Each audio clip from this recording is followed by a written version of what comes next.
Let's set the facts straight, beauties and cuties. There are certain specific things in life that will push your buttons.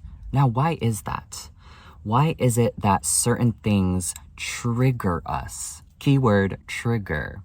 Well, that's why your favorite internet guncle is here to help you. Before we even unpack triggering, let's define what triggers are. Triggers are usually things that bring us back to an origin of trauma. Things that set an alarm off within us that bring us back to an origin of trauma. Everyone's triggers are different. Everyone's triggers are personal. Everyone's triggers are unique to themselves. And I feel like by this point in the video, you're probably thinking of your own triggers. Or maybe you don't even know what your triggers are yet. And I'm here to tell you, we all have triggers. Babes, if that thing or that person or that situation is annoying you a lot or just gets under your skin, there is a 9 times out of 10 reason why that is bugging you so much more than the next person. And beauties and cuties, triggers aren't meant to hurt you continuously, okay? They're not meant to hurt you continuously over and over again. No. Triggers are meant for you to get into a deeper introspection of yourself and to really decode what's really going on within you. Because if we stay reacting, you are just perpetuating a cycle of continuous self-loathing, self-hating, and even hatred towards others. However, the purpose of triggers is for healing. It is for getting deep within ourselves and knowing ourselves better. And that's why we should never ever waste a good trigger, beauties and cuties. Every trigger is such a great divine opportunity for you to get closer with yourself and to heal yourself on a deeper level. Now, for me, to get personal, one of my biggest insecurities a little over a decade ago, before I really got comfortable with my sexuality and my non-binary gender expression that I have now, I used to severely judge feminine and androgynous men and women. Like, I used to just really judge them, and I felt so much discomfort.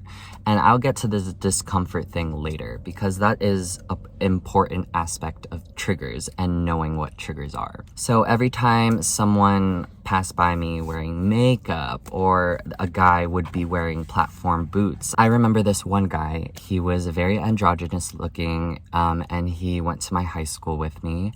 And every time I'd pass by him, he'd be wearing platform boots. Sometimes he'd be wearing really great makeup and just eccentric eyeliner.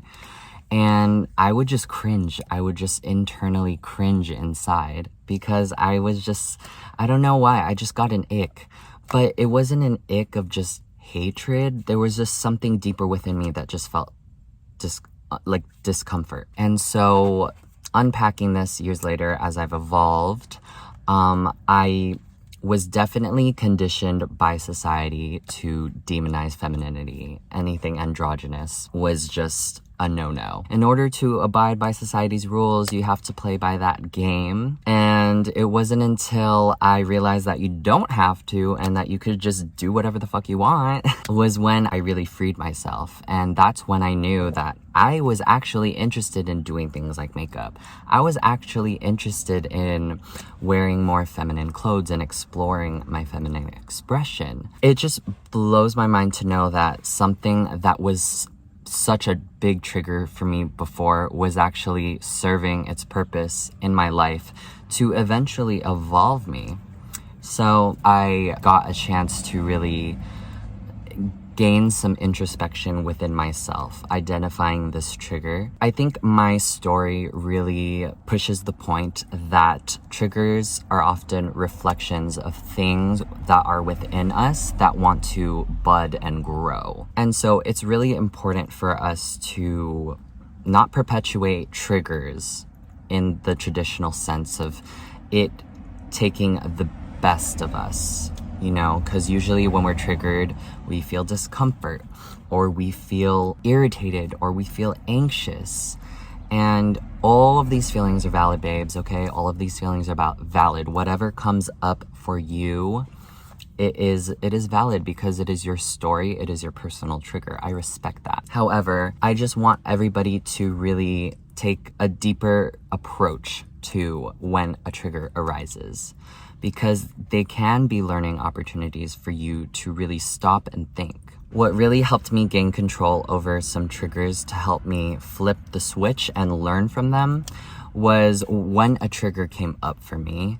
First, identify what that trigger is to you. So anytime, and you will know when a trigger comes up because it's always a sharp feeling of discomfort or pain or irritation, just whatever comes up for you in the moment. Really digest it and identify the trigger first. Then identify how that trigger made you feel. It's really important to document how that trigger made you feel. Did it make you feel discomfort? Did it make you feel sad? Did it make you feel hopeless or irritated or angry? Identify the emotions, because that is also a key ingredient into alchemizing your triggers into working in your favor. And lastly, when your trigger arises, sit with that emotion and let it pass. It's important to let it pass and then ask yourself what you can give yourself in this moment. So in that moment of being triggered, do you need to lie down? Do you need a glass of water? Do you need to walk it off? Give yourself that time to really decompress from your trigger, because it can be such an emotional roller coaster. And I think for the most common part, we tend to get triggered and then fuel the fire of that trigger and then cut it off. But I think when we sit with the trigger and then feel through it and then decompress from it, once you get to that decompression and you take that walk or you lie down, then you can easily sit with the trigger and analyze it with a more level head. We always are in fight or flight whenever a trigger arises. And when you're in the fight or flight brain, there is no analytical thinking going on in the brain. So once you do all these steps and you reach level-headedness, journal about it. And I feel like journaling about it really helped me, I think, deconstruct and decode what these triggers meant to me. And over time, whatever triggered you will not trigger you anymore, because you've learned to address it head on instead of reacting to it and fighting against it.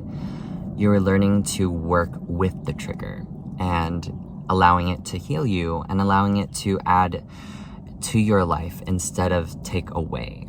Okay, so I'm gonna end this video, just make it short and sweet. Also, it's really hot and I am like sweating my face off in this car right now. There's a little bit of a cool breeze, which is nice, but no. I think I got a lot of vitamin D for today. All in all, I just want you guys to realize, beauties and cuties, that triggers are not bad. Triggers are not the enemy. In fact, they could be your best friend. They could work for you to build you up and allow you to grow. All triggers are just a reflection of something within you. And what that something is, I don't know. It's different for everyone. So that's for you to find out for yourself. So babes, never waste a good trigger.